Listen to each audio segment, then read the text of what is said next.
السلام علیکم جناب. وعلیکم السلام ورحمۃ اللہ وبرکاتہ. خیرت سے ہیں حضور؟ ٹھیک ہیں آپ؟ جی اللہ کا کرم ہے، بالکل ٹھیک ٹھاک. اللہ آپ کو سلامتی دے، اللہ آپ کو عزت دے. کہاں سے کال فرمایا آپ نے؟ آمین. جی فیصل آباد سے. کیا اس میں گرامی کیا آپ کا؟ قاری عمر. عمر صاحب، اللہ آپ کو سلامتی دے. حکم کریں بھائی. آمین. گزارش یہ ہے کہ کافی دنوں سے میں آپ کے بیانات سنتا رہتا ہوں، آپ کے پروگرام جی سنتا رہتا ہوں. جی. سب سے پہلے تو آپ بہت سارے لوگوں سے قرآن کی ڈیمانڈ کر رہے ہوتے ہیں. کیا مجھ سے بھی ہے ڈیمانڈ قرآن سننے کی؟ نہیں، وہ میں ان سے کرتا ہوں نا، وہ جو عالم بن کے آتے ہیں نا، ذاکرین حضرات، وہ تنگ چلیں کرتے ہیں ٹھیک ہمیں. ہے جی. ہم نے کہا تھا بھائی وہ ذاکر ادھر آتے تھے، ویسے ان کو آتا کچھ بھی نہیں ہے، تو وہ ٹھیک ہے فضول میں ٹھیک. ٹائم ضائع کرنے کے لیے کہ ہمیں ٹائم دے دو، ہم چیلنج کرتے ہیں. تو ہم نے کہا، اعلان کیا کہ بھائی جو ادھر چیلنج ہمیں قبول ہے، جو آتا ہے پہلے قرآن ایک صفحہ پڑھ کے سنائے. اس کے بعد وہ غائب ہو گئے، کوئی نہیں آیا اس کے بعد. جی. چلیں ٹھیک ہے جی. آپ گزارش پڑھنا یہ ہے چاہیں پڑھ لیں. کہ آپ علامہ صاحب، آپ پڑھنا چاہیں بسم اللہ کریں، میں منع نہیں کرتا. آپ اگر تمنا کرتے ہیں تو میں سنا دیتا ہوں. نہیں، وہ کوئی خواہش نہیں ہے، لیکن اگر آپ پڑھنا چاہیں منع نہیں کریں گے. قرآن سننے کی خواہش نہیں ہے. یعنی کوئی ڈیمانڈ ہے نہیں آپ سے کہ آپ حتمن قرآن سنائیں گے تو ہم آپ سے بات کریں گے، ٹھیک ہے نا؟ چلیں ٹھیک ہے. میں نے پوچھ اس لیے لیا تھا کہ اگر آپ کو پسند ہے تو چند آیات سنا دیتے ہیں، اگر نہیں تو بات کرتے ہیں آپ سے. جو آپ کی مرضی. ہم آپ کے تابع دار ہیں، آپ مہمان ہیں. جو آپ سنانا چاہیں، جو آپ کہنا چاہیں، ہم آپ کے ساتھ ہیں. بسم اللہ کریں. چلیں ٹھیک ہے.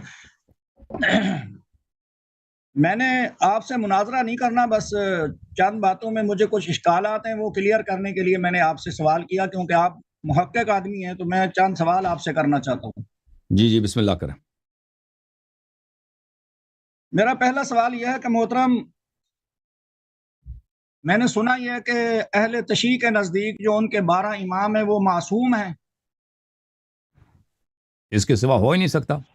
جو نبی صلی اللہ علیہ وسلم معصوم ہے. البتہ آپ کے ہاں تو نبی بھی معصوم نہیں ہے نا، وہ بھی تو، ان سے بھی تو گناہ وغیرہ سرزد ہوتے ہیں. لیکن ہمارے ہاں کیونکہ نبی صلی اللہ علیہ وسلم معصوم ہے، تو ان کا جانشین غیر معصوم ہو نہیں سکتا.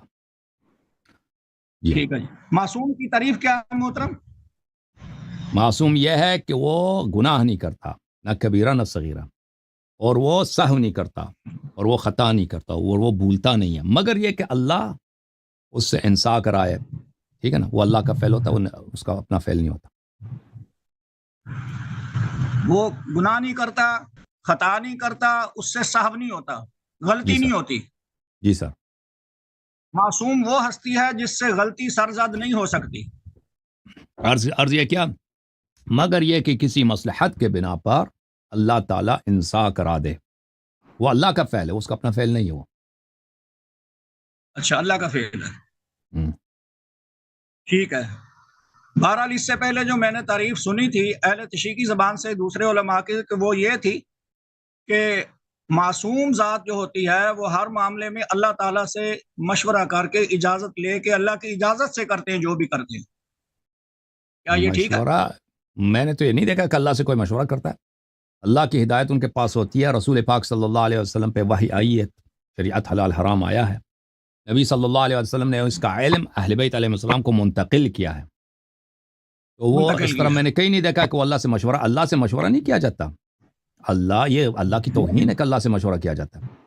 اللہ کے ہم، معصوم ہستی کا عمل ہاں معصوم ہستی کا عمل عین اللہ کی رضا ہے. بالکل بالکل صحیح ہے. مشورے کی بات جو آپ نے کہی نا، وہ معصوم ہستی غلط کی. اللہ سے کوئی مشورہ نہیں کرتا بھائی. مشورہ تو کوئی انسانوں سے نہیں ہوتا ہے، کرتا. جس کی جو سوچ کے کوئی بات کرتا ہے نا، اس کی رائے ہوتی ہے. اس کو آپ عمل کریں یا نہ کریں، وہ آپ کی مرضی. یہ تو انسانوں کے لیے. اللہ نے کب بولا کہ میں مشورہ دیتا ہوں؟ آپ نے جو تعریف کی ہے قاری اس کے صاحب، مطابق تو یہ ہو سکتا، اس سے وہ آپ نے، مطابق تو کبھی ہو سکتا ہے. بہرحال اللہ آپ کو معصوم سے نہیں بچ سکتا. شیعوں کے متعلق آپ کے پاس کچھ معلومات ہیں جو بے بنیاد ہیں. بہرحال وہ مزید حکم کریں بھائی.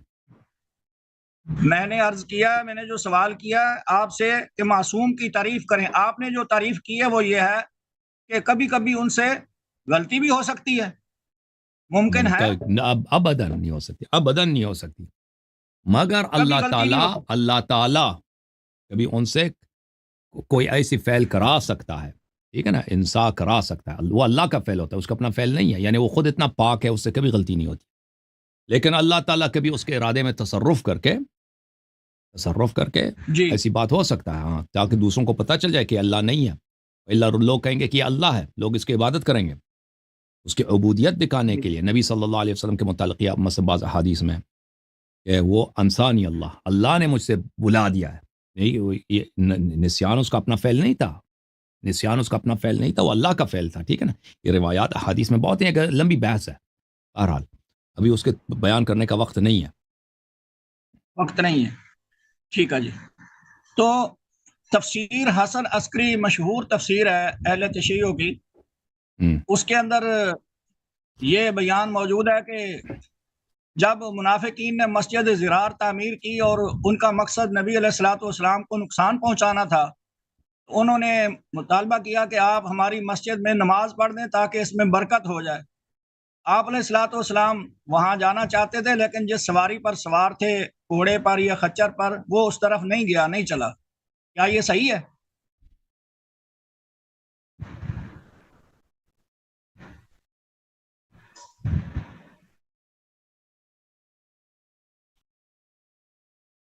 آواز نہیں آئی جی؟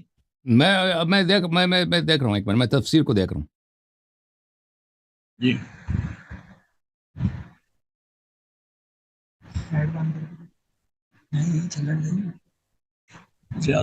مجھے صفحہ دیں گے، میں دیکھ کے بتاؤں گا بھائی۔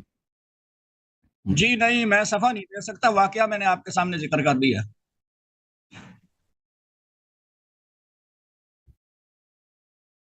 جن آیات دیکھیں، رسول اللہ صلی اللہ علیہ وآلہ وسلم کا جو طریقہ کار تھا منافقین کے ساتھ، اب یہ حدیث میں دیکھ رہا ہوں تفسیر امام حسن عسکری علیہ الصلوۃ والسلام پر، مجھے نظر نہیں آ رہا، شاید آپ صحیح نقل کر رہے ہیں، شاید نہیں صحیح نقل نہیں کر رہے، تو میں اگر آپ صفحہ بتاتے تو میں حدیث کھول کے وہ دیکھ لیتا کہ اس میں کیا لکھا ہے وہاں پر، تو ابھی میں اس کے متعلق کوئی اظہار نظر نہیں کر سکتا، ٹھیک ہے نا۔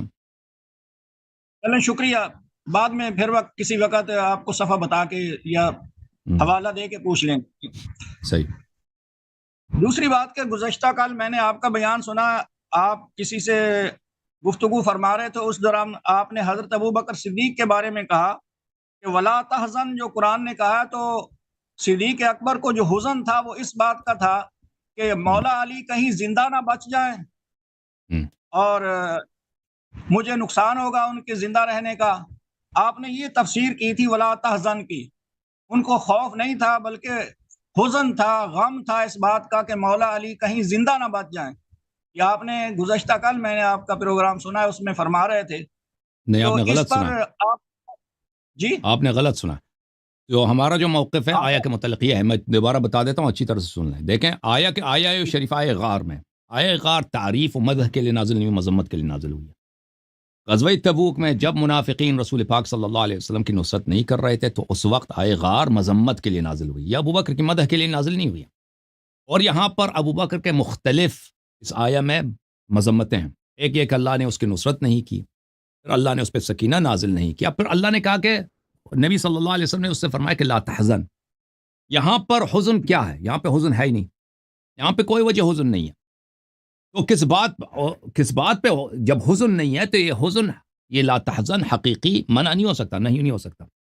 یہ ابوبکر کا رسول پاک صلی اللہ علیہ وسلم مذاق اڑا رہے تھے۔ کیوں مذاق اڑا رہے تھے؟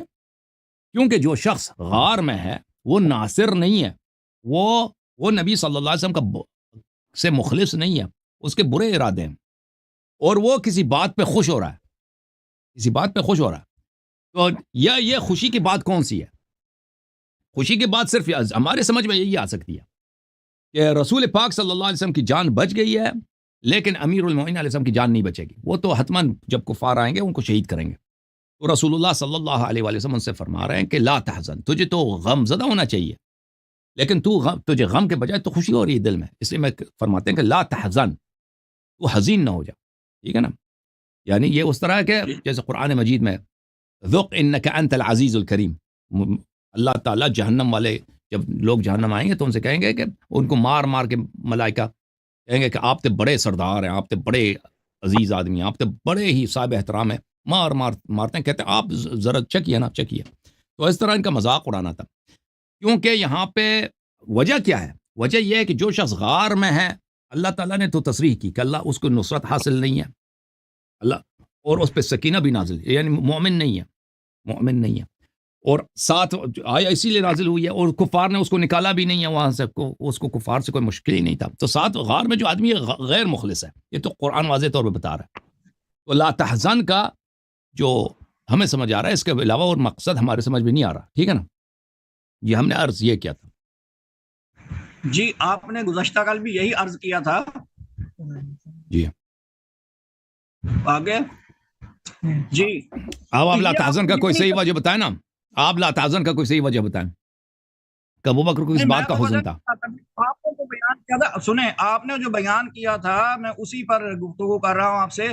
آپ نے جو یہ ساری لا تحزن کی تعبیر بیان فرمائی ہے، تو یہ محض آپ کی تفسیر بالرأی ہے، یہاں پر کوئی قرآن کی آیت تو نہیں، آپ خود فرما رہے ہیں کہ ہمیں یہ سمجھ آتا ہے.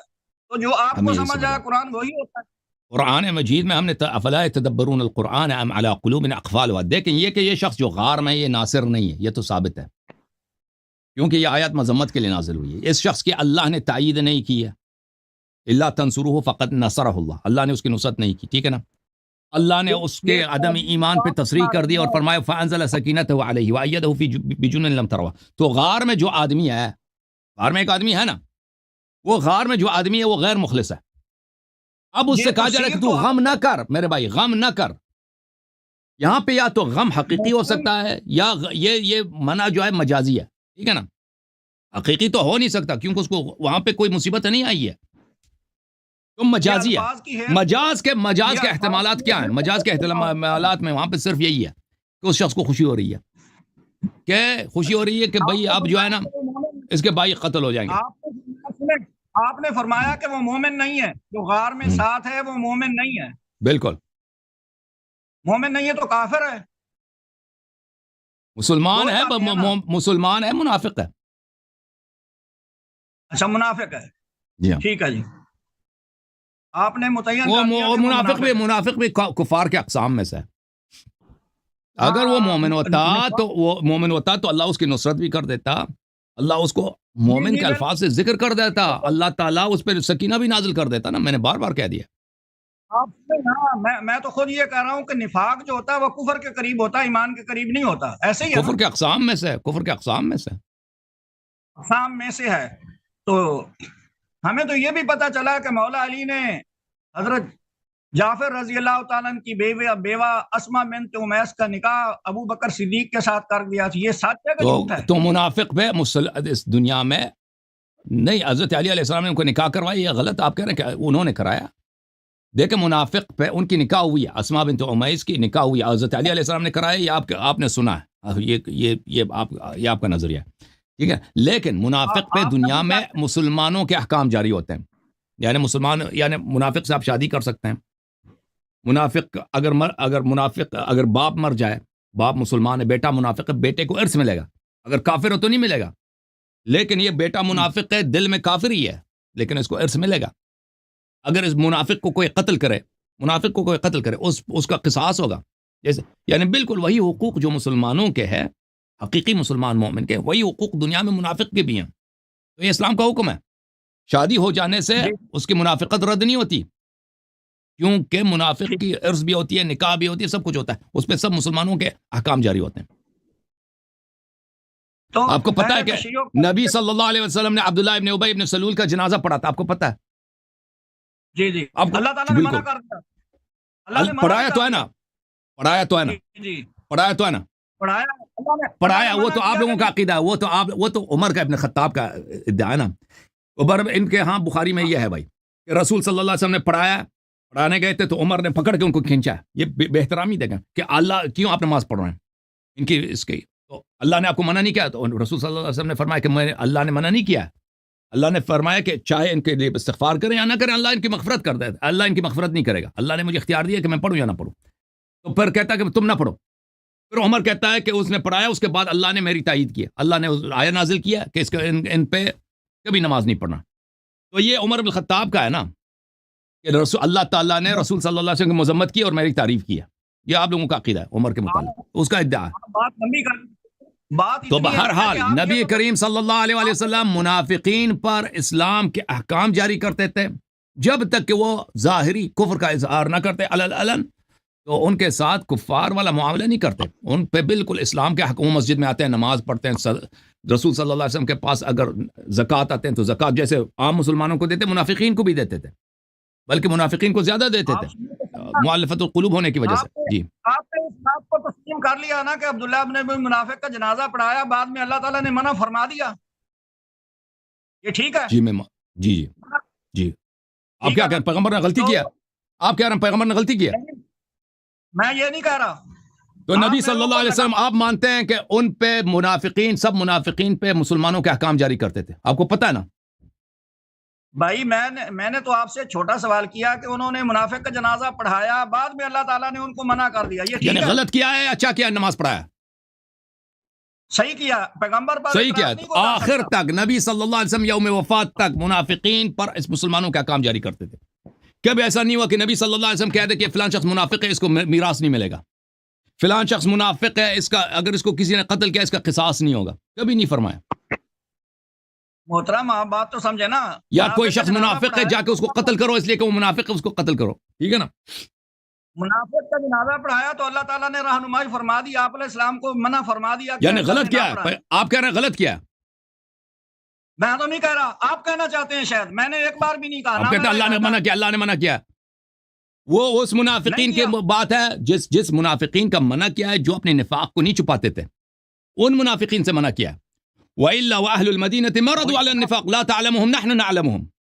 وہ دیکھ منافق کے دو اقسام تھے مدینہ منورہ میں. ایک منافق تھے جو کلم کلا منافق تھے، نبی صلی اللہ علیہ وسلم کو علن گالی دیتے تھے، گالی دیتے تھے، ٹھیک ہے نا. تلبیس نہ کریں.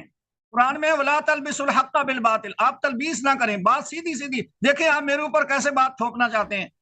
اور بھائی میں آپ پہ نہیں ٹھوکنا چاہتا، میں اپنا نظریہ بتا رہا ہوں کہ دیکھیں منافق کے دو اقسام تھے مدینہ میں. ایک وہ منافق تھے جو کلم کلا منافق تھے، یقولون لئن رجعنا الى المدینة لیخرجن العز منه الاذل. نبی صلی اللہ علیہ وسلم کو کلم کلا گالی دیتے تھے، ٹھیک ہے نا. ایک وہ منافق تھے. ایک منافق تھے جو اپنے نفاق کو چھپاتے تھے. ومن اہل المدینة مرضوا على النفاق لا تعلمهم نحن نعلمهم.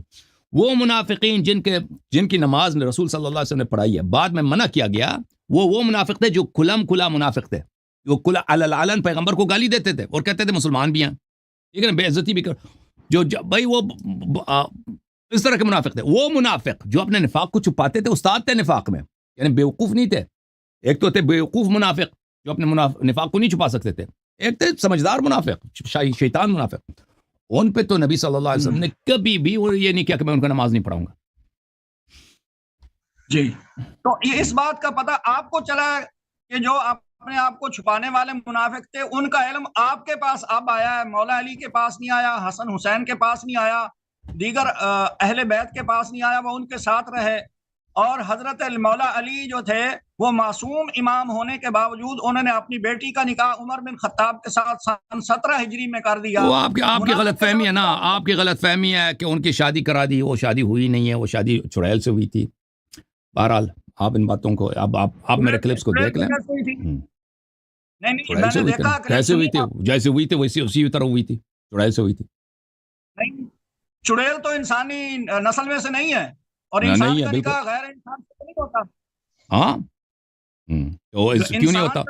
اچھا پھر سن لو، اب پھر سن لو. جی سناؤ سناؤ. جی جی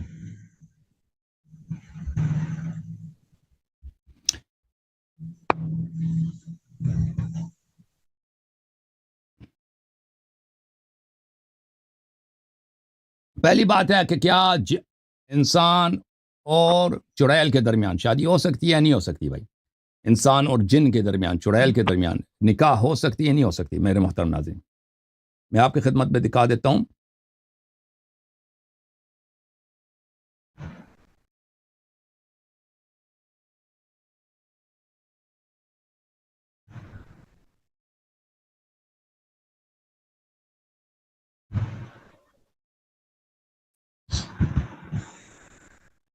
یہ کتاب ہے الفتاوی الحدیثیہ لابن حجر الہیثمی المکی، متوفى سنہ 909، چاپ دار المعرفہ. یہاں پہ آپ کو لے کے چلتے ہیں صفحہ نمبر 68 میں. هل تجوز مناکحۃ الجن ام لا؟ کیا جائز ہے کہ انسان جنات کے ساتھ شادی کرے، ان کو رشتہ دے دے، ان سے رشتہ لے لے؟ مناکحہ دو طرف ہوتا ہے نا، اچھا یہ جائز ہے یا نہیں؟ اس کے متعلق وہ فرماتے ہیں واختلف العلماء فی جواز نکاح شرعا، علماء نے اس مسئلے پہ اختلاف کیا ہے کہ یہ شریعت میں جائز ہے یا نہیں ہے، لیکن امکان پہ تو کسی نے نہیں کیا کہ وہ قرآن کی آیت ہے، وَأَشْرِكْهُمْ فِي الْأَمْوَالِ وَالْأَوْلَادِ، نکاح کی قرآن کی آیت ہے کہ جو ہے وہ شیطان بنی آدم کے اولاد میں اس کے نطفے میں شریک ہو جاتا ہے۔ اچھا وَجَاءَ عَنْ مَالِكَ أَنَّهُ أَجَازَهُ وَلَكِنْ كَرِهَهُ، مالک ابن انس سے روایت ہے کہ اس نے کہا کہ یہ جائز ہے لیکن مکروہ ہے۔ اچھا اور اسی طرح حکم ابن عیینہ، قتادہ، حسن بصری، عقبہ ابن الحسن، حجاج ابن ارطاد، ان سب نے کہا کہ یہ جائز ہے، جائز ہے۔ اچھا ملاحظہ فرمائیں، میں آپ کو مزید دکھاؤں آپ کا کیا مسئلہ کیا ہے؟ دیوبندی ہیں، بریلی ہیں، کیا دیوبندی؟ چلیں دیوبندی۔ یہ مجموعۃ الفتاوی لابن تیمیہ الحرانی، جزء 19، یہ آپ کا پیر صاحب ہے۔ بھلے یہاں پر بھلے جنات سے متعلق شادی کے متعلق فرماتے ہیں وَسَرْعُهُمْ لِلْإِنْسِ قَدْ يَكُونُ عَنْ شَهْوَةٍ وَهَوَى وَعِشْقٍ كَمَا يَتَّفِقُ لِلْإِنْسِ مع الْإِنْسِ، کہتے ہیں کہ بعض دفعہ ہوتا ہے کہ جنات انسان کے عاشق ہو جاتے ہیں، جیسے انسان ہے کہ اسے کا عاشق بنتے ہیں۔ وَقَدْ يَتَنَاكَحَ الْإِنْسُ وَالْجِنُّ وَيُولَدْ بَيْنُهُمَا وَلَدٌ، بہت دفعہ ہوتا ہے نکاح ہو جاتی ہے جن و انس میں، جن اور انس میں نکاح ہو جاتی ہے۔ وَهَذَا كَثِيرٌ معروف، کہتے ہیں یہ بہت زیادہ واقع ہوا، معروف ہے۔ وَقَدْ ذَكَرَ الْعُلَمَاء ذَلِكَ، اور علماء نے اس کا واقعات ذکر کیے۔ یہ کتاب ہے آکام المرجان فی احکام الجان للعلامہ ابو عبداللہ الشبلی، متوفى سنہ 769، چاپ دار الکتب العلمیہ بیروت لبنان میں چھپی ہے۔ ملاحظہ فرمائیے، باب فی مناکحۃ الجن، جن کے ساتھ نکاح کرنے کے احکام۔ احد، یہاں کہتے ہیں دو مقام ہے، ایک امکان پہ بات کرتے ہیں، دوسرے مشروعیت پر۔ اما ان کا امکان نکاح الانسی الجنیہ وعکس ممکن، انسان جنی عورت کے ساتھ یا جنی مرد انسان عورت کے ساتھ شادی کرے، بالکل ممکن ہے۔ اچھا اور شرعیت کے ساتھ، بھلے شرعی کے متعلق پھر وہ الگ احکام بتاتے ہیں کہ وہ جائز ہے یا نہیں۔ بہرحال یہ اور بھی کتابیں جامع احکام قرآن وغیرہ میں۔ اچھا تو جب یہ پتہ چلا میرے محترم ناظرین باتیں کہ عمر بن الخطاب کی شادی کس سے ہوئی تھی، ان لوگوں نے ایسے مشہور کر دیا کہ عمر بن الخطاب کی شادی ہوئی ہے، یہ شیعہ کتب میں لکھا ہے، کس کے ساتھ؟ امیر المومنین اعظم کی بیٹی کے ساتھ۔ تو اچھی طرح سے سن لو بھائی، شیعہ کتاب آپ کے علماء نہیں پڑھتے، وہ جھوٹ سے حوالہ دیتے ہیں، پوری احادیث نہیں سناتے آپ کو۔ یہ کتاب الفروع من الکافی، یہ ہے بھائی جلد نمبر 5، کتاب النکاح، باب تزویج ام کلثوم کی شادی۔ تزویج ام کلثوم، حضرت امام جعفر صادق علیہ الصلوۃ والسلام نے کہا ان ذلک فرج غصبنہ، یہ ایک زبردستی کی شادی تھی، یہ رضا کی شادی نہیں تھی، زبردستی کی شادی تھی، ٹھیک ہے نا۔ ان ابی عبداللہ علیہ السلام، دوسری حدیث، لما خطب الیہ قال له امیر المؤمنین علیہ السلام انها صبیہ، امام جعفر صادق علیہ السلام نے کہا کہ عمر بن الخطاب نے رشتہ مانگا، خاصگاری کی اس نے حضرت ام کلثوم سلام اللہ علیہا کی، تو امیر المؤمنین علیہ السلام نے کہا وہ تو چھوٹی بچی ہے۔ فلقی العباس، خلیفہ چلا گیا عمر بن الخطاب کے عباس کے پاس، عباس ابن عبد المطلب چچا ہیں پیغمبر کے صلی اللہ علیہ وسلم۔ فقال لی ما لی ابی باس وقال وماذا، اس نے کہا مجھے کیا ہوا، مجھے رشتہ نہیں دے رہا۔ عباس نے پوچھا کیا ہوا، کہتا ہے کہ میں آپ کے بھتیجے کے پاس گیا اور اس سے رشتہ مانگا، فردنی، اس نے مجھے رد کیا۔ اما واللہ لا اعورن زمزم، اللہ کی قسم میں چاہے زمزم جو بنی ہاشم کے ہاتھ میں، عباس کے ہاتھ میں ہوتا تھا، میں اس زمزم کے کنویں کو ریتی سے بھر دوں گا، پتھر ڈال کے اس کو بند کر دوں گا۔ ولا ادع لكم مكرمه الا هدمتها، اور آپ کے سارے گھر، سارے باغات، جتنے کاروبار بنی ہاشم سب کے سب میں تباہ کر دوں گا۔ اب عمر اس زمانے میں ایک امپرر بن چکا تھا، شمال افریقہ الجزائر سے لے کر ایران تک اس کی حکومت تھی، ترکی وغیرہ، ارمینیا وغیرہ، اس کی حکومت بہت بڑی تھی اس زمانے میں، بہت بڑا بادشاہ تھا اس زمانے میں، یہ بہت کچھ کر سکتا تھا۔ میں آپ کے سارے باغات وغیرہ سب تباہ کر دوں گا۔ ولا اقیمن علیہ شاہدین بانه سرق، اور دو شاہد لے کے آؤں گا کہ علی علیہ السلام نے چوری کیا۔ اب عمر کے لیے کون سا مشکل ہے حکومت کے لیے، دو شاہد جھوٹ کے لے کے بھائی ہم نے دیکھا اس نے چوری کیا۔ ولا اقطعن یمینہ، تو میں اس کا دائیں ہاتھ کاٹوں گا۔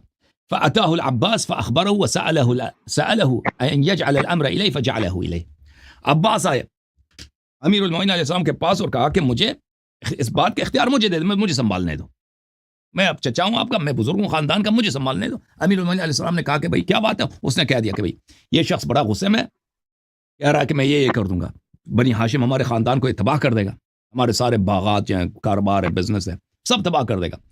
اور آپ پہ بھی 2 شاہد لے کے آئے گا کہ آپ کو اس نے دیکھا کہ چوری ہوئی ہے، آپ نے چوری کیا، آپ کا ہاتھ بھی کاٹ دے گا. تو امیر المومنین علیہ السلام نے اختیار اس کو دے دی. تو عباس نے یہ رشتہ کر لیا تھا.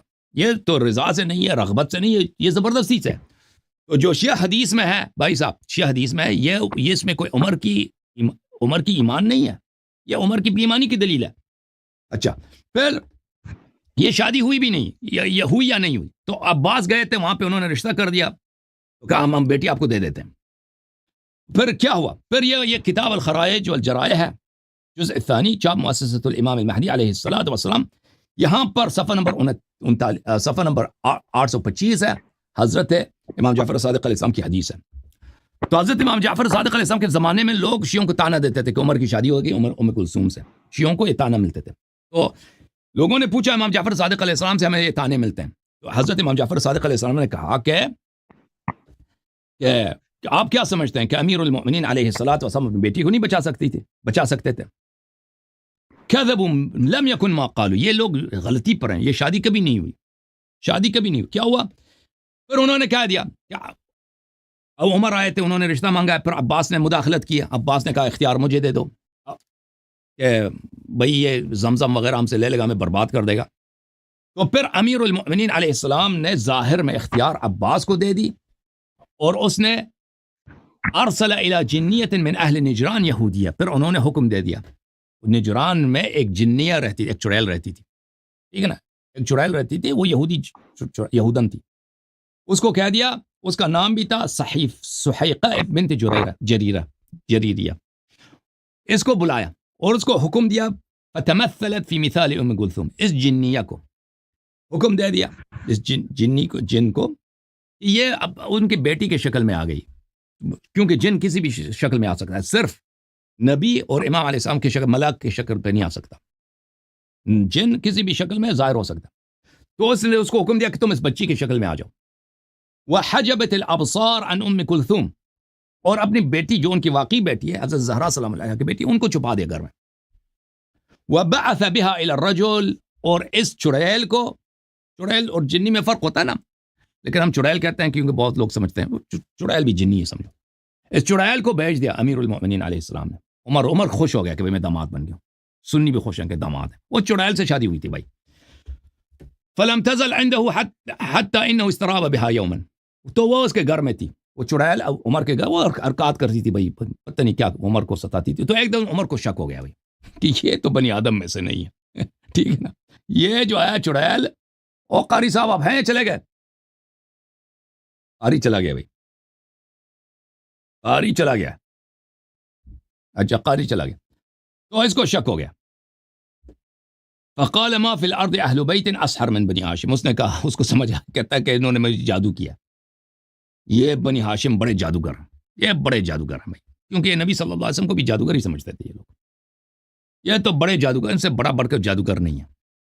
ثم اراد ان یظہر ذلك للناس، پھر اس نے ارادہ کیا کہ میں اب اس کو بے عزت کروں گا، کہ دیکھیں میرے ساتھ اتنا فراڈ کیا ان لوگوں نے، میں نے ان سے رشتہ مانگا ہے، انہوں نے اپنی بیٹی کی جگہ مجھے ایسی کسی اور مخلوق سے میری شادی کرا دی.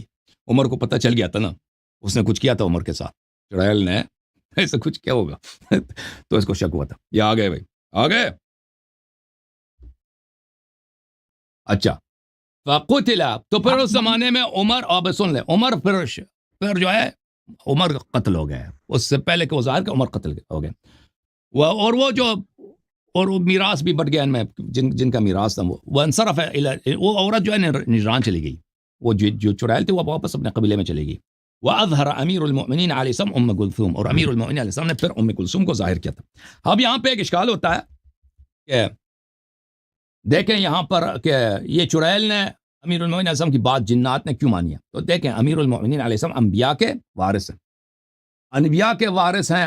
انبیاء علیہ الصلوۃ والسلام چاہے وہ جن کافر بھی ہوں نا، ان پہ ان کا حکم چلتا ہے. ملاحظہ فرمائیے سورہ نمل ہے، بسم اللہ الرحمن الرحیم. وَحُشِرَ لِسُلَيْمَانَ جُنُودُهُ مِنَ الْجِنِّ وَالْإِنسِ وَالطَّيْرِ فِيهِمْ يُوزَعُونَ، سلیمان کے لشکر میں جن بھی شامل تھے، انس بھی شامل تھے. ٹھیک ہے نا. سورہ مبارکہ نمل، سورہ مبارکہ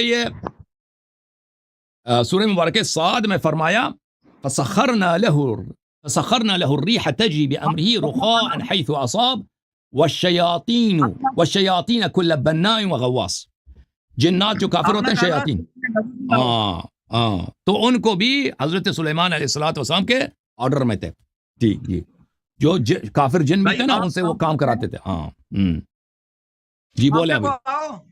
ہاں کیمرہ کرو اپنا.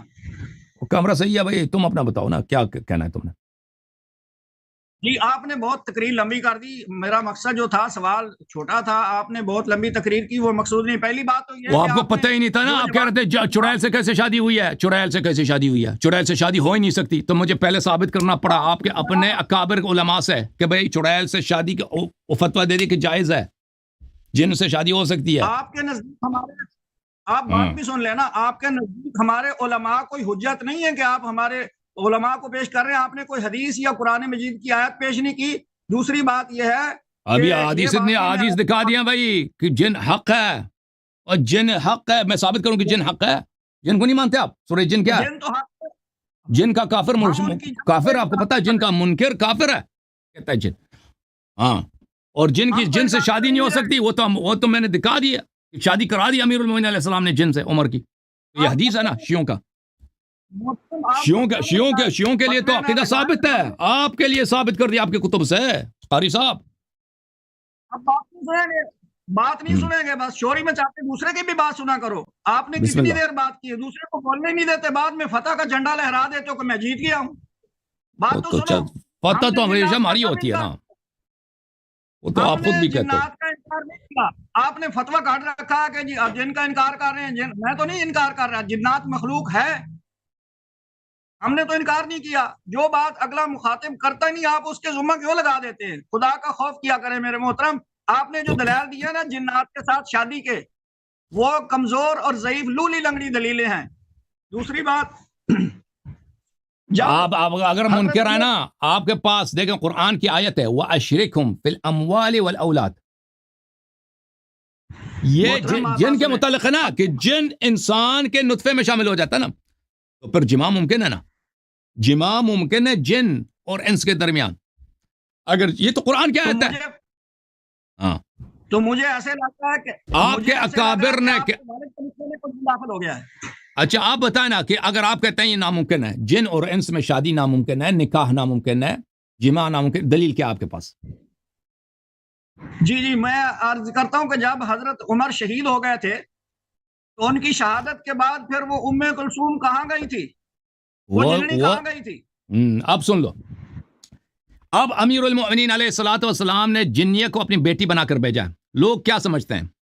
لوگ یہی سمجھتے ہیں کہ یہ جو جنیہ عمر کے گھر میں ہے، یہ علیہ السلام کی بیٹی ہے. یہ تو ایک راز ہے، وہ کسی کو بتاتے تو نہیں تھے کہ بھائی یہ میری بیٹی نہیں ہے. ان کی اپنی بیٹی تو انہوں نے گھر میں چھپا دیا ہے.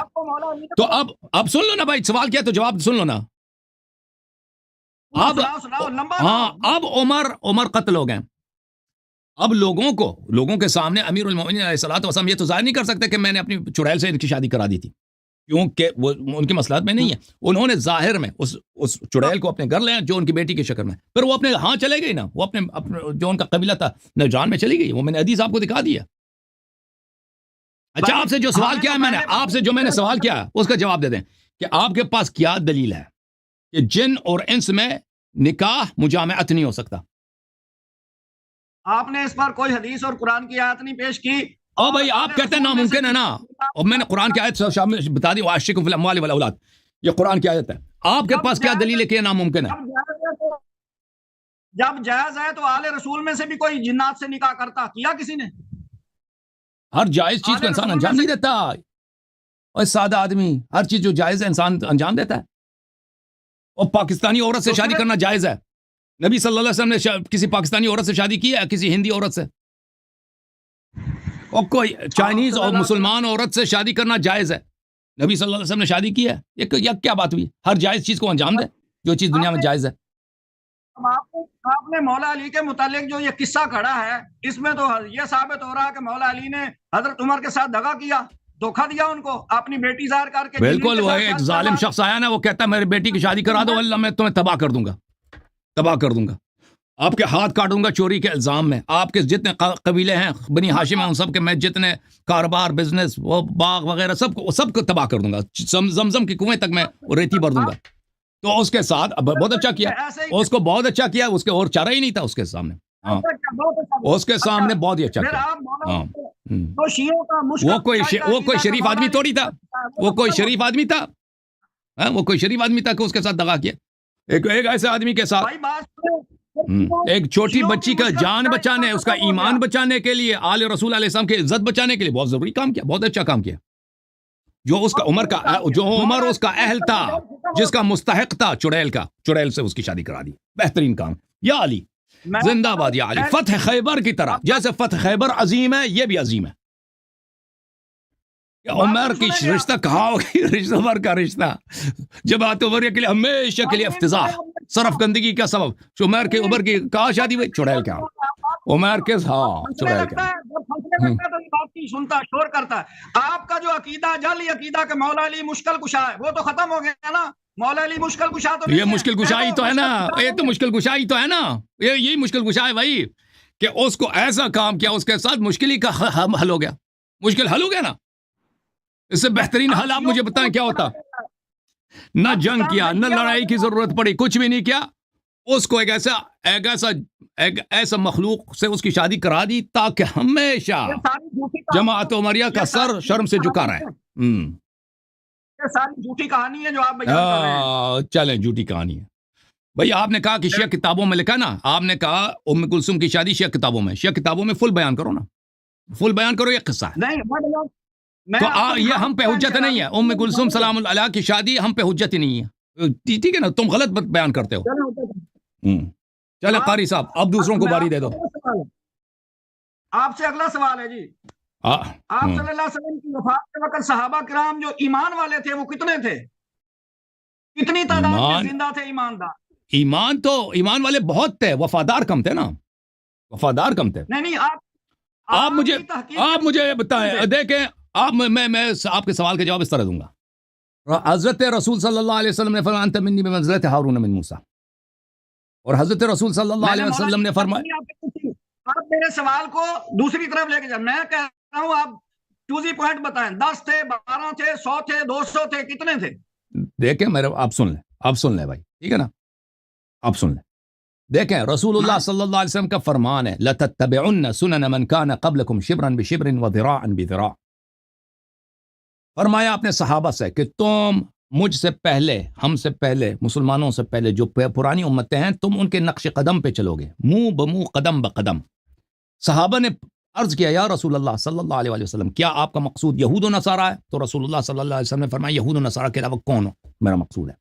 یعنی صحابہ کن کے نقش قدم پہ چلیں گے؟ یہود و نصارہ پر. ایک دفعہ ہاتھ میں. دوسری طرف میں آپ نے تعداد پوچھا کہ کتنے تعداد مومن بچے نا, میں بتاتا ہوں. دوسری طرف رسول اللہ صلی اللہ علیہ وسلم نے فرمایا کہ انت منی بمنزلۃ ہارون من موسیٰ, آپ مجھ سے موسیٰ اور ہارون کی کہانی ہے. صحابہ سے کیا فرمایا کہ آپ موسیٰ علیہ السلام کے اصحاب کے نقش قدم پہ چلیں گے. جب موسیٰ علیہ السلام کوئی طور پہ چلے, اوے صحابہ نے کیا کیا, اور سن لو نا قاری صاحب, پلیز قاری صاحب سن لو, قاری صاحب سن لو, قاری صاحب سن لو, قاری صاحب سن لو کہ یہ کمر توڑ ہے, یہ کمر توڑ ہے, جواب کمر توڑ ہے, برداشت نہیں کر سکیں گے نا, اسی لیے جواب نہیں دے, اور جواب دینے دو نا, جواب دینے دو قاری صاحب. جب موسیٰ صاحب کوئی طور پہ چلے گئے تھے, صحابہ سب کے سب انہوں نے صف جماعت بنا دی, نماز تراویح کی ہو رہی ہے, ایک امام جماعت بنا, بچڑے کے سامنے سجدے ہو رہے ہیں, بچڑے کے سامنے.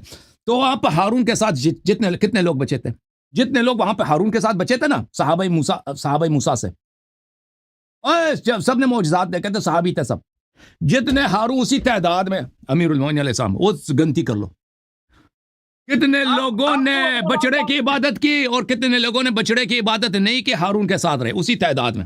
ہاں اسی تعداد میں اس امت میں بھی بچڑے کی عبادت کی, بچڑا بنایا گیا, سامری آیا اس امت کا, سامری نے بچڑے کو کھڑا کیا, صحابہ نے سجدہ کیا بھائی. ہاں اس میں سے کچھ لوگ اس امت کے ہارون کے ساتھ بچے, وہ کم تھے.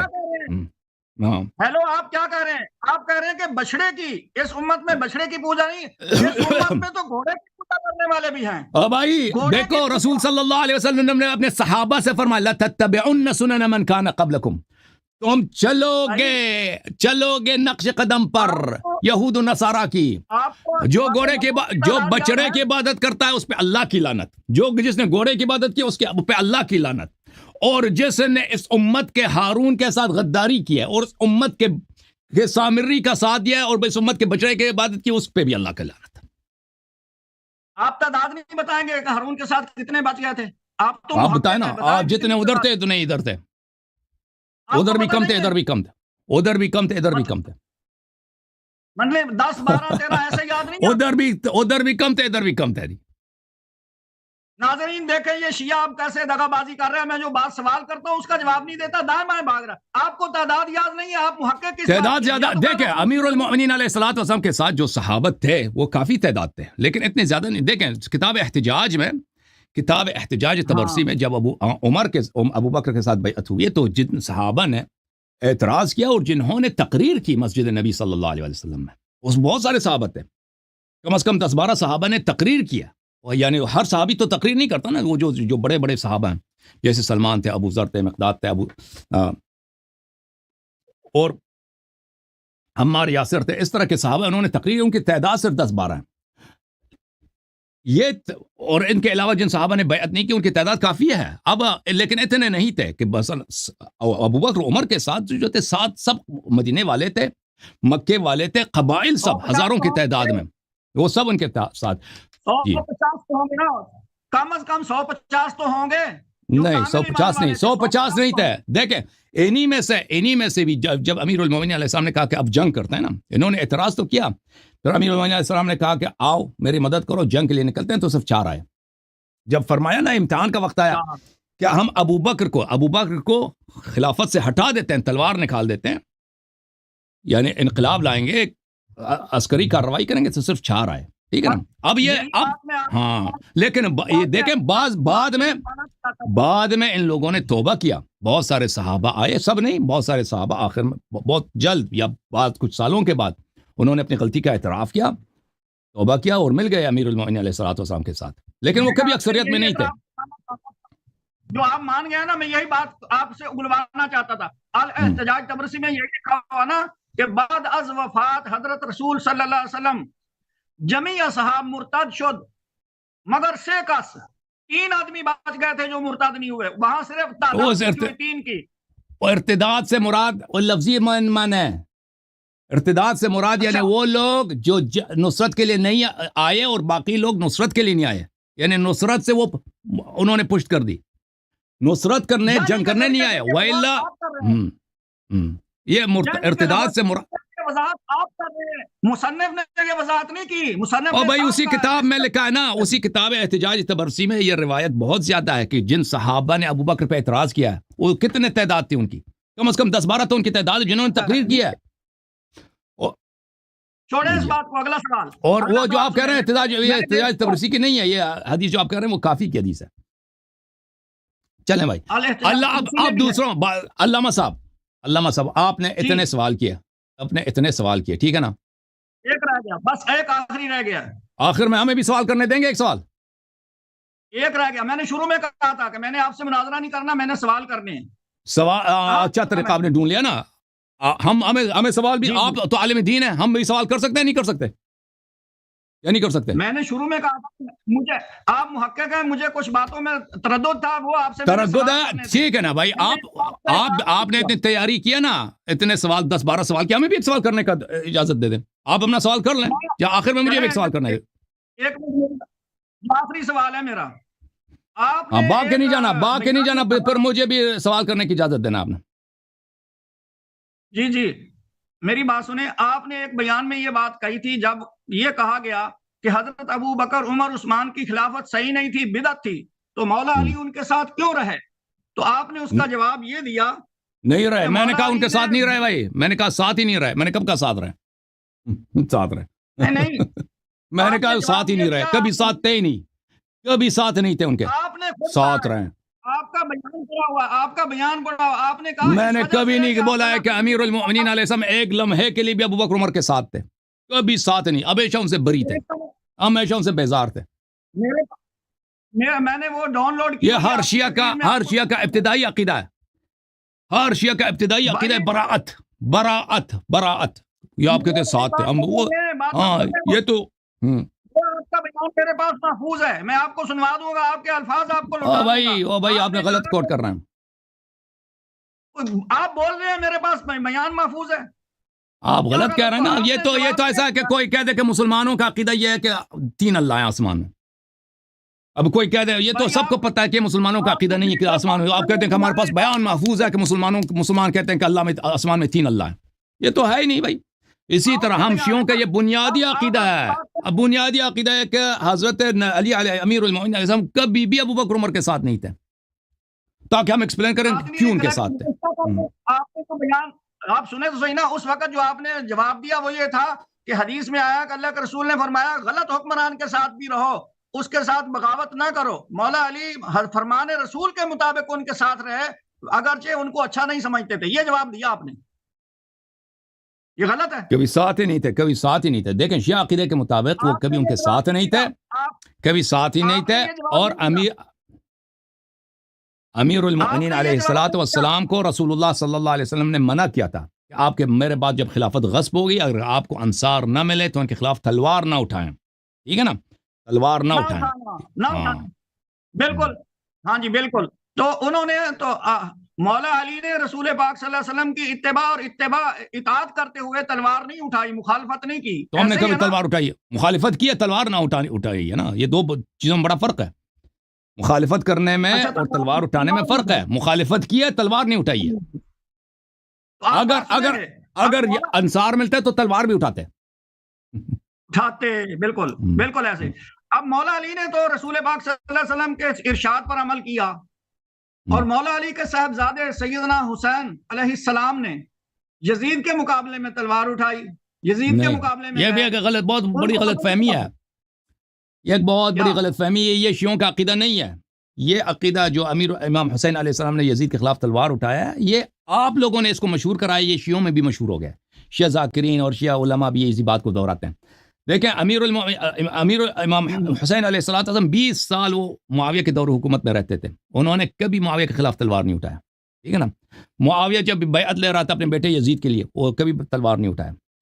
جب یزید خلیفہ بنا ہے تو وہ امام حسین علیہ السلام کو ہر حالت میں قتل کرنا چاہتا تھا. اس وقت امام حسین علیہ السلام کے پاس یعنی کوئی راستہ نہیں تھا کہیں جانے کا. مدینے میں رہتے قتل ہو جاتے، مکے میں رہتے قتل ہو جاتے. اور وہاں مدینے سے وہ نکل گئے کیونکہ وہاں وہ بڑے پریشر میں خطرے میں تھے. مکے میں چلے گئے، لیکن مکے میں انہوں نے فوج بھیج دیا یزید نے کہ حج کے سیزن میں ان کو قتل کر دو. تو اس وقت یہاں پہ ان کے پاس جانے کے لیے کہیں بھی نہیں تھا. کوفے والے بلا رہے تھے ان کو کہ آ جاؤ یہاں پر. لیکن امام حسین علیہ السلام کو پتا تھا کہ میں کوفہ جاؤں گا تو راستے میں ہی میں شہید ہو جاؤں گا. ان کو بالکل پتا تھا. انہوں نے خود بلکہ پہلے نبی صلی اللہ علیہ وسلم نے بار بار کہا تھا، ان کو یقین تھا اس بات پر. تو انہوں نے کبھی لوگوں سے نہیں کہا کہ تم میری مدد کرو، ہم جہاد کرتے ہیں یزید کے خلاف. وہ جب کوفے کی طرف جا رہے تھے تو کوفے میں پہنچنے سے پہلے جب ان کا راستہ روکا گیا تو انہوں نے بہت کوشش کی کہ جنگ نہ ہو، بہت کوشش کی. اور یہاں تک کہہ دیا کہ مجھے جانے دو، یہاں سے واپس جانے دو. کہا کہ واپس نہیں جا سکتے. کہا کہ مجھے کسی بارڈر کی طرف جانے دو. وہاں میں رہتا ہوں ایک عام مسلمان کی طرح میں رہتا ہوں بارڈر میں، کسی مثلا دور علاقے دور وہاں پہ میں نہ حکومت بنا سکوں گا، کچھ بھی نہیں بنا سکوں گا. بھائی سب بات نہ کاٹو پلیز، بات نہ کاٹیں. میں وہاں پہ جاؤں گا. کہا نہیں، کہا مجھے جانے دو یزید کے پاس، میں اس سے بات کرتا ہوں. کہا نہیں، یہ بھی نہیں ہو سکتا. آپ کو قبول کرنا پڑے گا آپ کے حق میں جو ابن مرجانہ فیصلہ سنائے گا. عبید اللہ ابن مرجانہ آپ کے متعلق وہ یہ بھی نہیں بتاتے کہ فیصلہ کیا سنائے گا. آپ قبول کر لیں، آپ قیدی بن کے آ جائیں. وہ جو فیصلہ ہونا سنائے گا یزید کا جو گورنر تھا عراق میں، کوفے میں، وہ آپ اس کی بات مان لیں. تو امام حسین علیہ السلام کو پتا تھا کہ مجھے ذلیل کر دیں گے، مجھے وہاں لے جائیں گے، مجھے قتل بھی کر دیں گے، ذلیل کر کے قتل کر دیں گے. جیسے انہوں نے مسلم ابن عقیل کو پناہ دی تھی، پناہ دے کر کہ امان دے کر کہ ہم کو قتل کیا تھا.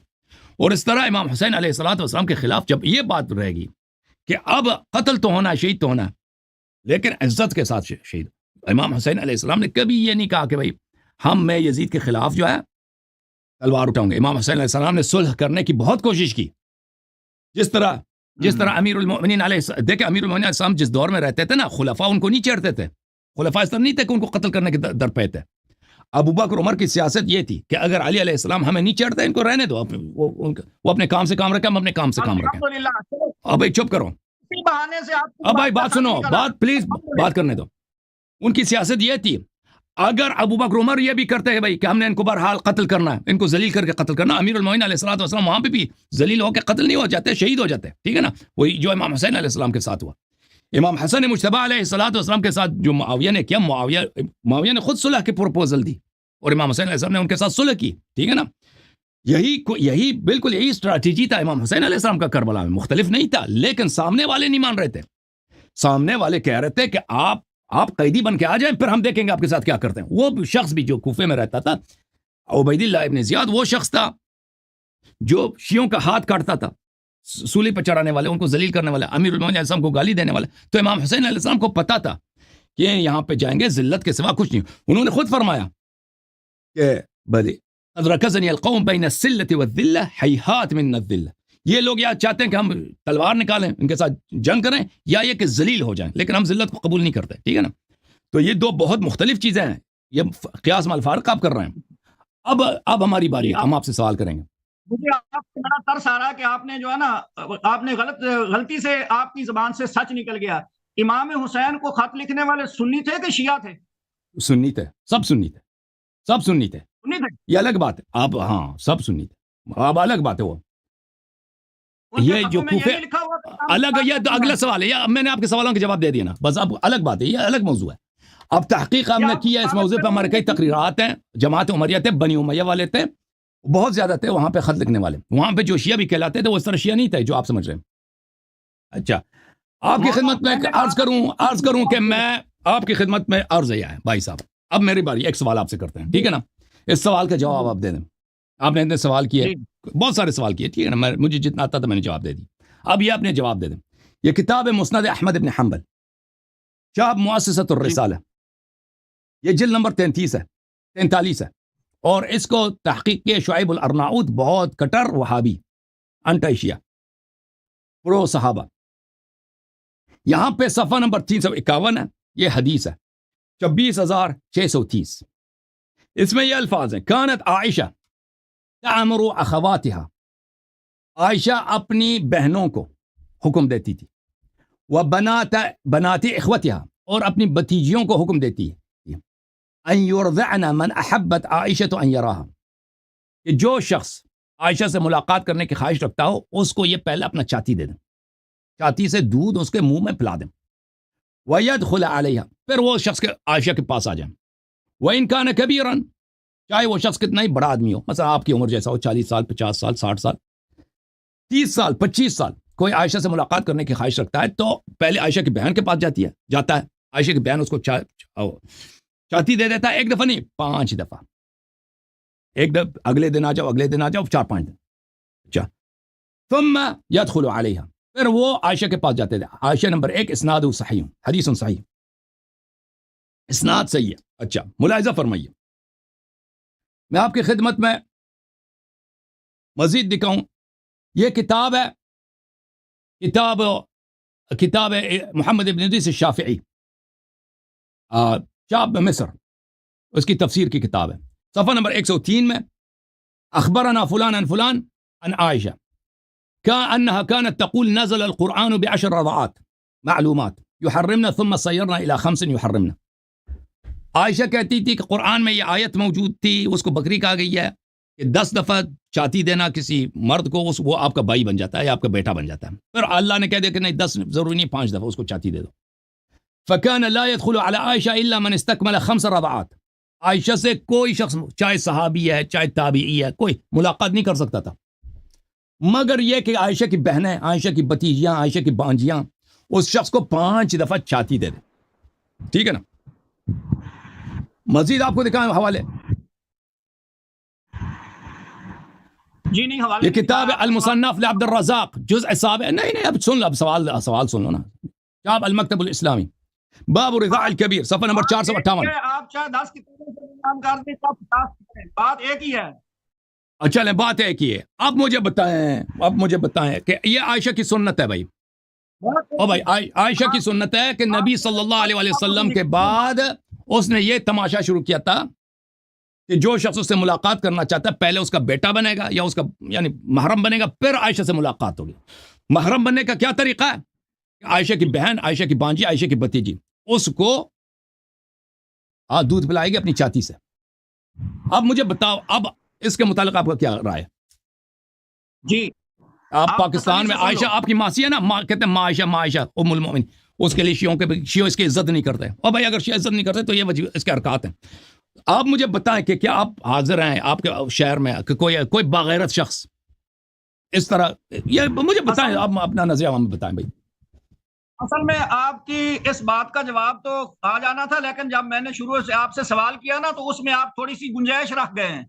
وہ اسی مقصد کے لیے گنجائش رکھی تھی جب میں نے کہا تھا کہ امام معصوم ہے، نبی معصوم ہے، اور آپ نے کہا کہ کبھی کبھی اللہ تعالیٰ کسی ضرورت کے قانون سے ایسا کام کروا لیتا ہے. وہ آپ نے حرکت اسی لیے کی تھی کہ جب یہ کہیں گے کہ اللہ تعالیٰ نبی پاک صلی اللہ علیہ وسلم معصوم تھے تو معصوم کے ساتھ عائشہ کا نکاح اللہ کی رضا کے بغیر ہو گیا، تو یہ اتنی سی گنجائش آپ نے اسی لیے رکھی تھی کہ وہ کوئی ضرورت کے لیے. تو آپ مجھے بتائیں کہ میں نہیں کہتا عائشہ سے نکاح غلطی ہے، میں کبھی نہیں کہتا عائشہ سے نکاح غلطی ہے، پیغمبر کی غلطی ہے صلی اللہ علیہ وسلم، آپ کی غلطی ہے. سوال کا جواب دے دو، ادھر ادھر بھاگنے کی ضرورت نہیں ہے. عائشہ کے رضاء کبیر کا متعلق جواب دے دو. نہیں میں آپ کو جواب دے رہا ہوں. آپ تو یہی کہتے ہیں نا، آپ تو یہی کہتے ہیں کہ جو قرآن کو ناقص سمجھے وہ کافر ہے. مجھے وہ عائشہ اپنی بہنوں سے اور اپنی بھتیجیوں سے بانجیوں سے کیا کام کراتی تھی، اور ادعا یہ کہ قرآن میں موجود ہے. او بھائی شیعہ اگر کہہ دے قرآن میں کمی ہے تو کافر. عائشہ جو مرضی کرا دے. بات کیوں نہیں سنتے آپ؟ بات کیوں نہیں سنتے؟ سوال کیا، جواب سنو. جواب دے دو نا. آپ بات کرتے ہیں میں خاموش رہا ہوں. آپ نے جواب کب دیا؟ آپ نے اس نے جواب دیا؟ یہ میرے سوال کا جواب تھا. جواب ہی دینے لگا ہوں. جواب ہی دینے لگا ہوں. آپ جواب دے دو. آپ نے حضرت عائشہ کے متعلق جو روایات پیش کی ہیں، آپ نے حضرت عائشہ کے متعلق جو روایات پیش کی ہیں، کیا یہ عمل اچھا ہے کہ برا ہے؟ آپ بتائیں. آپ سوال آپ سے، آپ کیا کہتے ہیں؟ سوال برا ہے اچھا؟ آپ جواب بتاؤ نا، میں نے آپ سے پوچھا ہے، میں نے آپ سے پوچھا ہے. آپ بتائیں نا، آپ کوئی باغیرت آدمی اس کے متعلق کیا کہے گا؟ مجھے بتاؤ نا. اور بھائی شیعوں کا حق ہے کہ عائشہ کو برا سمجھے نا. اگر شیعہ کہتے ہیں کہ ہم عائشہ کا احترام نہیں کرتے ہیں، او بھائی کہاں گئی ابو بکر کے خاندان کی عزت؟ عائشہ کی ابو بکر کی بیٹیاں، ابو بکر کی بہوئیوں سے عائشہ کیا کام کراتی تھی؟ بات نہیں سنتے، شور کرتے ہو. جھوٹا ہونے کی یہی دلیل ہے. خاموش ہو جاؤ. تو جواب دے دو نا، جواب دے دو. چلیں جواب دے دو. آپ نے اعتراض کیا حضرت عائشہ کے متعلق جو چیزیں آپ نے منسوب کی، اس سے تو یہ معلوم ہوتا کہ حضرت عائشہ کوئی باعزت خاتون نہیں تھی، کوئی غیرت والی نہیں تھی، فحشہ عورت تھی، بے حیا عورت تھی. آپ کا مقصد یہی ہے کہنے کا؟ میرے الفاظ نہیں تھے، میں نے آپ کی کتاب دکھائی ہے بھائی. یہ سنو مقصد مفہوم آپ کا یہ نہیں ہے کہ آپ سے پھر حضرت عائشہ کی عزت ثابت ہوتی ہے جو باتیں آپ نے ان کی طرف منسوب کی ہیں؟ یہ میں نے ثابت نہیں، آپ کی کتابوں میں ہے بھائی. اور وہ میں کیا عزت ثابت کروں؟ جب عزت ہے ہی نہیں تو میں کیا ثابت کروں؟ اور بھائی عزت اس نے اپنے لیے کوئی چھوڑی ہے کہ میں اس کو ثابت کروں یا انکار کروں؟ جب اس کے یہ افعال ہیں، یہ کوئی عزت کہاں ہے؟ اس کی عزت ہے، خاک عزت ہے بھائی. آپ کے شہر میں اگر کوئی عورت یہ کرا دے بھائی، آپ کے پڑوس میں آپ کہیں گے یہ بڑا باعزت عورت ہے. بھائی آپ اپنی لفاظی کو بند کریں. جب اللہ تعالیٰ نے رسول پاک صلی اللہ علیہ وسلم کے ساتھ ان کا نکاح کروایا، وہ رسول اللہ کی بیوی ہے کہ نہیں ہے؟ اللہ نے جواب دے دی اس کی. ضرب اللہ مثلا للذین کفروا امرأة نوح وامرأة لوط كانتا تحت عبدین من عبادنا صالحین. سن لو، آیت پڑھنے دو مولوی، آیت پڑھنے دو. اللہ نے جواب دے دی. اوئے تم نبی کو معصوم نہیں مانتے. بات سنو، ولا تنکحوا المشرکات حتی یؤمن. ہاں میں نہیں کہتا مشرکت تھی. او بھائی میں نہیں کہتا مشرکت تھی. میں نے کب کہا عائشہ مشرکہ ہے؟ میں نے بولا عائشہ مشرکہ ہے؟ میں نے کہا مشرکہ؟ میں نے کہا اس نے بتوں کی پوجا کرتی تھی؟ میں نے کہا وہ اپنے بہنوں سے یہ کام کراتی تھی. وہ مسلمان ہو کر اپنی بہنوں سے یہ کام کراتی تھی. میں نے کب کہا وہ مشرکہ ہے؟ مومن نہیں ہے، یہی بات ہے نا. مشرک نہیں ہے، مومن بھی نہیں ہے. ہاں یہ ہے اس کی کردار تم نام بتاؤ. ہاں کردار بتاؤ نا. اچھا چلیں، آپ عائشہ نے یہ کام فرض کرتے ہیں نہیں کیا. یہ کام جو میں نے بیان کیا فرض کرتے ہیں عائشہ نے نہیں کیا، ٹھیک ہے نا. آپ کے صحیح کتابوں میں ادریس شافعی نے، احمد بن حنبل نے، ان لوگوں نے غلط بیانی سے کام لیا. فرض کرتے ہیں آپ مجھے سوال کے جواب آپ کے شہر میں اگر آپ کے پڑوس آپ سن لو نا پلیز میں نے کہا نا فرض کرتا ہے نہیں کیا فرض کرتے نہیں کیا فرض کرتے ہیں شافعی نے غلط روایت کیا مسلم نے غلط روایت کیا احمد بن حنبل ان لوگوں نے غلط روایت کی عائشہ نے نہیں کیا اب میں آپ سوال آپ سے اگر آپ کے پڑوس میں آپ کے شہر میں کوئی عورت یہ کام کر دے یہ دندہ شروع کر دے کہہ دے کہ میں آپ شہر کا مفتی ہوں مجھ سے ملاقات کرنے فتوے لینے تو طریقہ یہ ہے کہ پہلے جاؤ میرے بہو کے پاس پہلے جاؤ میرے بانجی کے پاس پہلے جاؤ میرے بھتیجی کے پاس پہلے جاؤ میری بہن کے پاس 5 دن مسلسل آ جاؤ وہ آپ کو چاتی دیں گے پھر میرے سے ملاقات کرنا تو آپ اس عورت کے متعلق کیا کہیں گے وہ عزت ہے یا بے عزت ہے مسلمان ہے یا منافق ہے مجھے بتاؤ نا چلاکیاں ساری سمجھ آتی ہے میں نے بنیاد بیان کی ہے کہ اللہ پاک نے ہمارے حبیب صلی اللہ علیہ وسلم کو پاک بنایا بھائی پر ہمیں حق ہے نا شیعوں کو اگر ہم عائشہ کو رضی اللہ نہیں کہتے صدیقہ نہیں کہتے نا ہمیں حق ہے نا صدیقہ نہ کہنے کا ایسے عورت کو تو کوئی صدیقہ نہیں کہے گا نا مولوی صاحب مذہب آپ کا باطل ہو گیا نہیں ایسے عورت سے تم دین لیتے ہو بھائی مولوی صاحب ایسے عورت سے کوئی دین لے گا ایسے عورت سے جو اپنی بہنوں سے یہ کام کراتی ہے آپ کے صحیح ترین کتب میں ایسے کوئی توحید ان سے لے لو سنت ان سے لے لو نماز وضو کے طریقے اس عورت سے لے لو بخاری مسلم کے احادیث اسی کے بڑے پڑی ہیں اہل بیت علیہ السلام کی کوئی حدیث نہیں ہے عائشہ کی حدیث ہے ابو بکر پارٹی کی حدیث ہے یا ابو بکر پارٹی کی عزت ہے اب مجھے بتاؤ اس کا باجان اس کے خاندان کا غیرت کا پتہ چلا نا کس کا یہ خاندان کتنے غیرتی ہے آپ نے مولا علی پر بہتان باندھا ہے نا جھوٹ بولا ہے معصوم بھی مانا ہے پتہ تھا میں اس بات میں پھنس جاؤں گا معصوم ہے اس کا کس سے کیا تعلق ہے میں جو منکر ہے عصمت اہل بیت علیہ السلام ہے ان پہ اللہ کی لعنت ہے نہیں جو مولا علی معصوم اس سے اس کا کوئی تعلق نہیں میرے سوال میں نے آپ کے سوالوں کا جواب آپ میرے سوال کا جواب دے دو کہ شیعہ اگر عائشہ کو نہیں مانتے اور بھائی آپ کی کتابوں میں اس کے یہ ایک کرتوت ہے یہ اس کے ایک کرتوت ہے آپ نے میرے کسی سوال کا جواب صحیح نہیں دیا لمبی تقریر کسی سوال کا جواب دماغ اور وہی نکالتے ہو بس تو عائشہ والے سوال کا جواب آپ دے دو چلو مجھے سمجھ نہیں آتی دوبارہ جواب دو عائشہ والے جو آپ وہی صرف نکالتے ہیں ٹھیک ہے نا مولوی صاحب عائشہ والے سوال ایک منٹ عائشہ والے سوال کا ایک دفعہ پھر جواب دینا